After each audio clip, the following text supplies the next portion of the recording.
Hello and welcome back. So there have been a slew of new polls released on Kamala Harris versus Donald Trump versus RFK Jr. in this upcoming presidential election. So I thought I would cover that today. And before we go on, I would just like to say thank you to those who have been supporting me after my abrupt demonetization just a few days ago, which did get reinstated through an appeal process. If that appeal did not happen, I would still be demonetized today. But with that being said, thank you for supporting me, and if you want to support me further, make sure to join the 1% by subscribing today.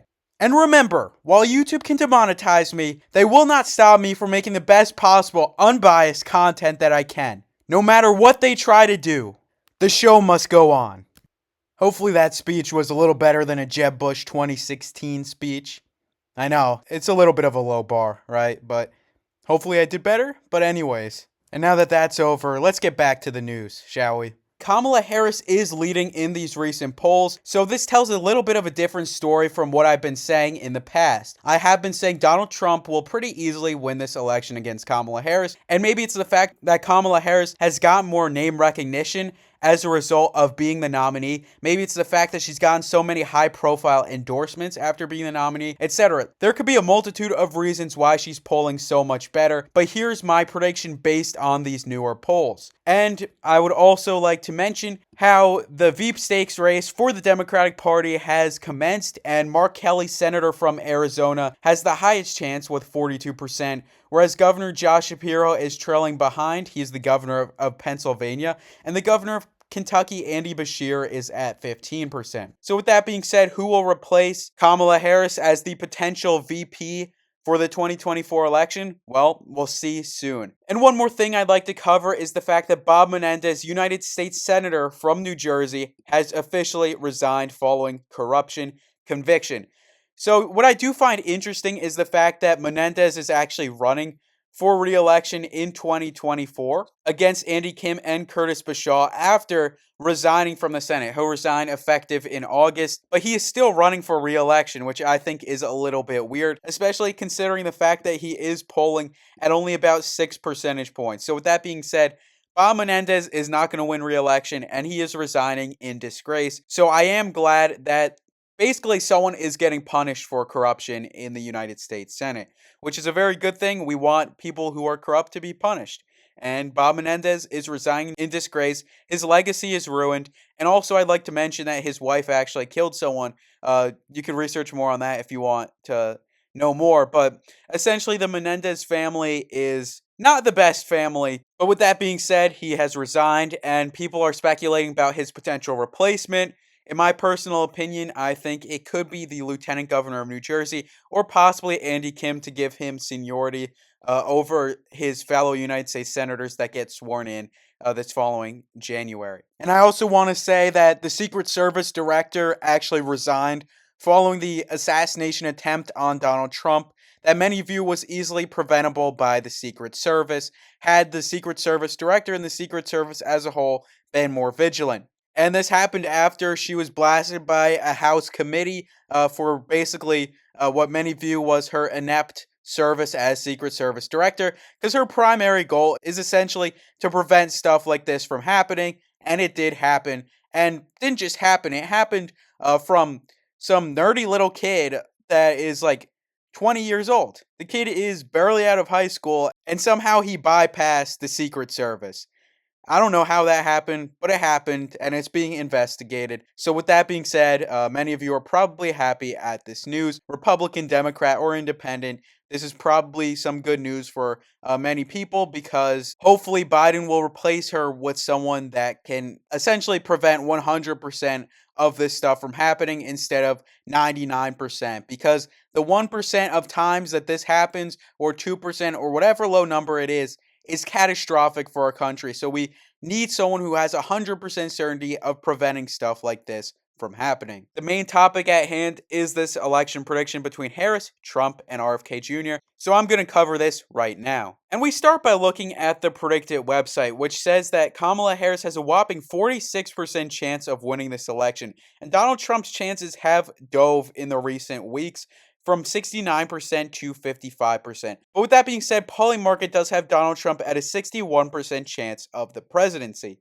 The entire election essentially rests on the hands of the Midwest because the Midwest offers so many electoral votes and it's essentially all swing states. These three states in the Midwest in particular basically will decide this election. And while Trump does maintain a lead right now, we might see that evaporate in the coming weeks, though personally, I don't think that will quite happen.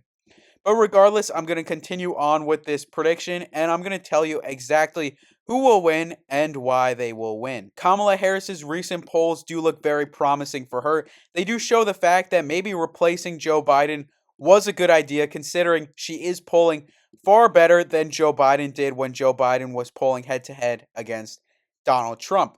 And also, I'd like to mention that Kamala Harris's disapproval has increased in the recent past from about 10% to 14%. And this is likely because of some people viewing that Biden's basically ouster was a little bit unjust, and Kamala Harris was so quick to essentially proclaim her as the nominee rather than Biden. She essentially showed very little loyalty whatsoever, even though Biden did endorse her.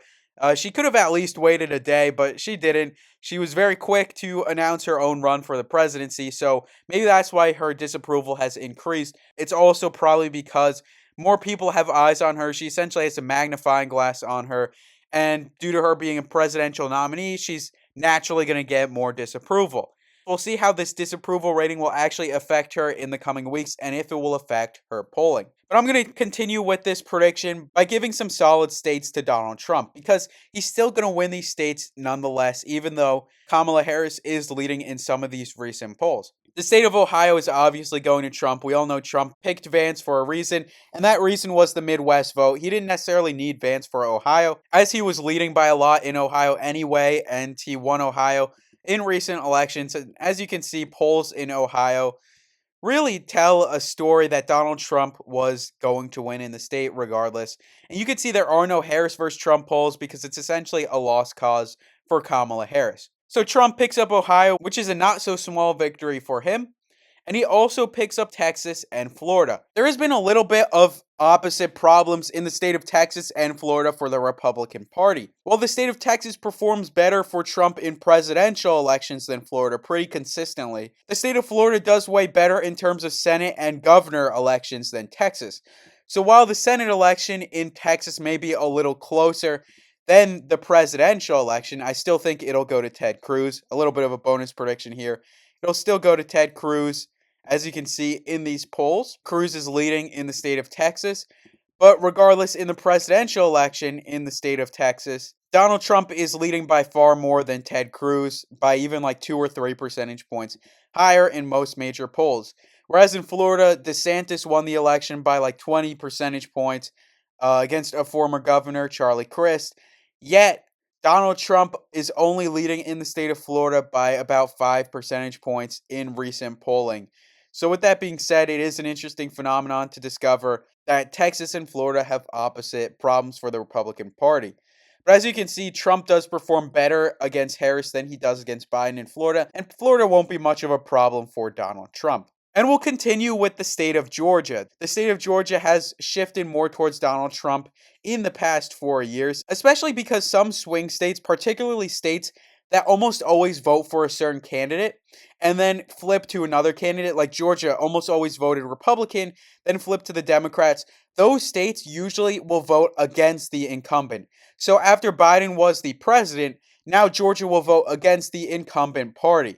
And that's just an interesting thing to note. Like, as you can see, other states that have done this phenomenon, look, Ohio voted for Obama, but voted for Trump because the incumbent party was Democrats, and then they voted for Republicans. So some swing states do that, and Georgia is actually one of those.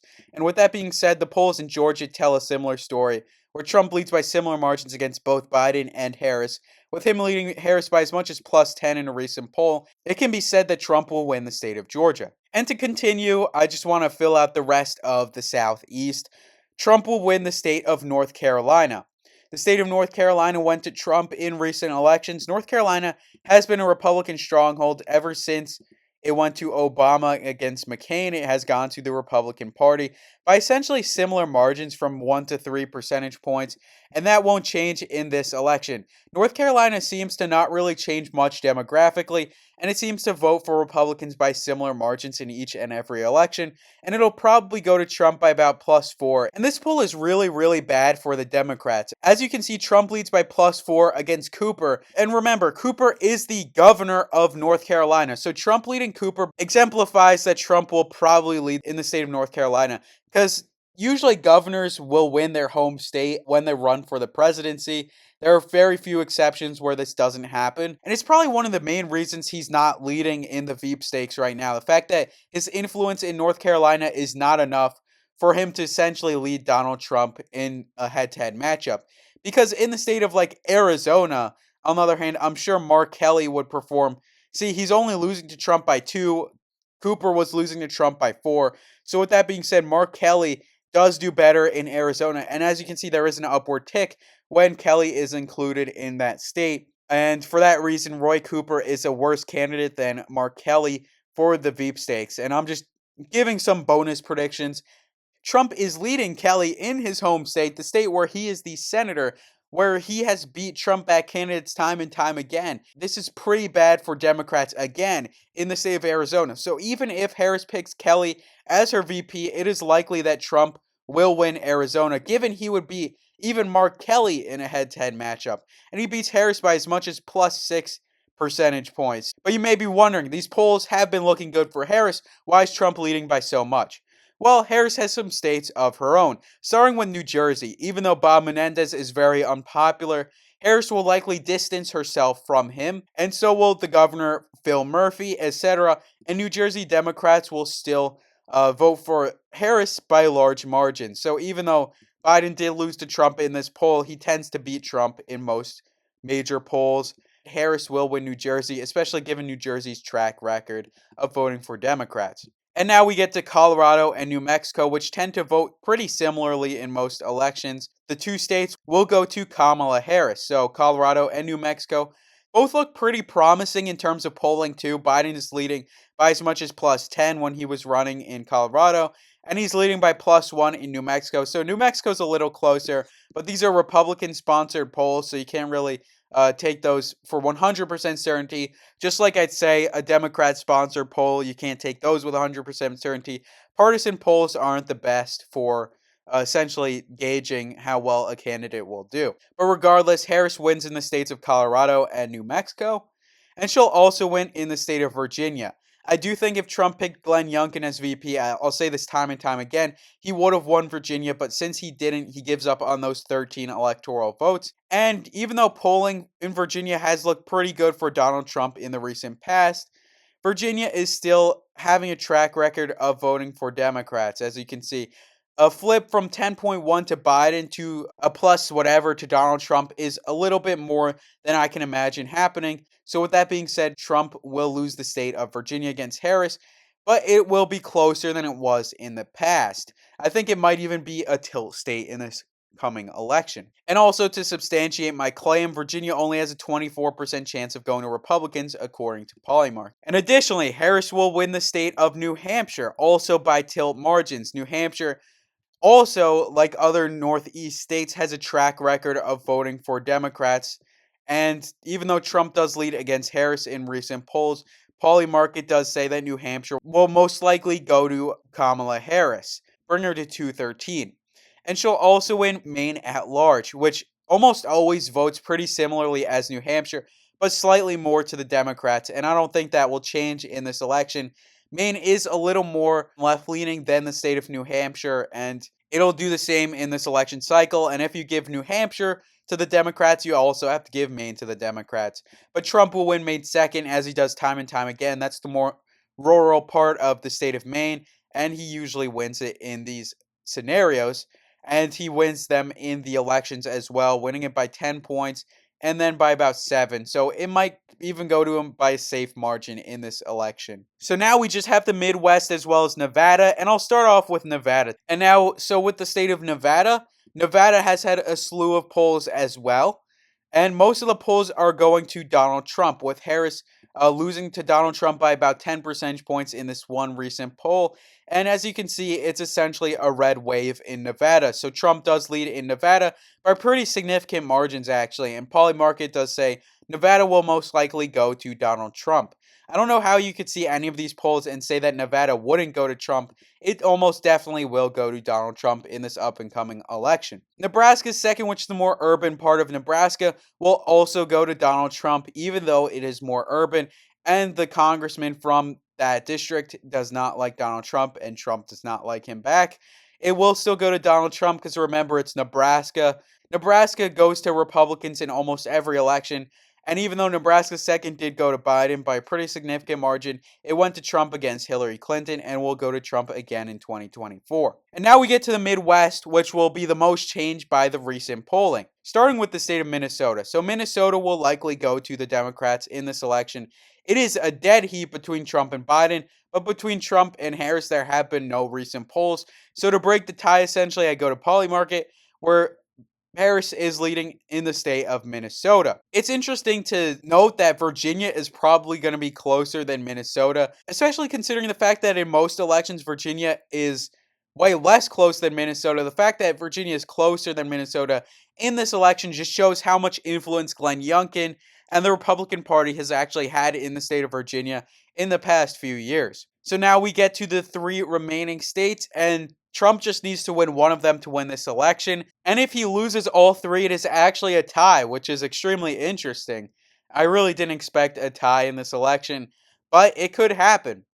So we'll start with the state of Wisconsin. The state of Wisconsin, its polling is looking pretty good for Donald Trump. He is leading Biden, and it is a dead heat with him and Harris. But in this poll, he does lead Vice President Harris, and this is a partisan sponsor for the Democrats. So with that being said, he is leading in a Democrat poll, so he'll likely win in the state of Wisconsin. The prediction websites back me up, giving Wisconsin, but just barely, to Donald Trump. And now we get to the states of Michigan and Pennsylvania. So Michigan, Harris actually is shifting her rhetoric from Biden. So Biden is basically very much pro-Israel, but Harris is shifting her rhetoric a little more to appeal to basically Dearborn, which is a city in Michigan that heavily supports Palestine in the conflict in Gaza.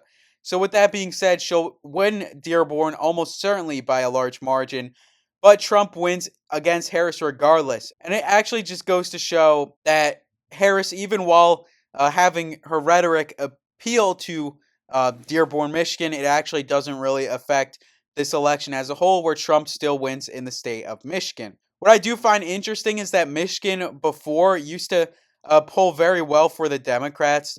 As you can see, Biden was leading by as much as +6, but it has been polling more and more for Republicans. On Polymarket, this is similar. Democrats used to be leading in the state of Michigan, but now it's a dead heat. So with that being said, Trump is leading in Michigan, but it'll be classified as a tilt margin. And lastly, we have the state of Pennsylvania, which offers 19 electoral votes and is probably the most important state in this election, given the fact that it's the swing state with the most electoral votes. This just goes to show who I think Harris should pick as her VP if she wants to win, and it's Josh Shapiro. Because as we saw, Kelly would lose against Trump in Arizona, Cooper would lose against Trump in North Carolina, but Shapiro beats Trump in Pennsylvania.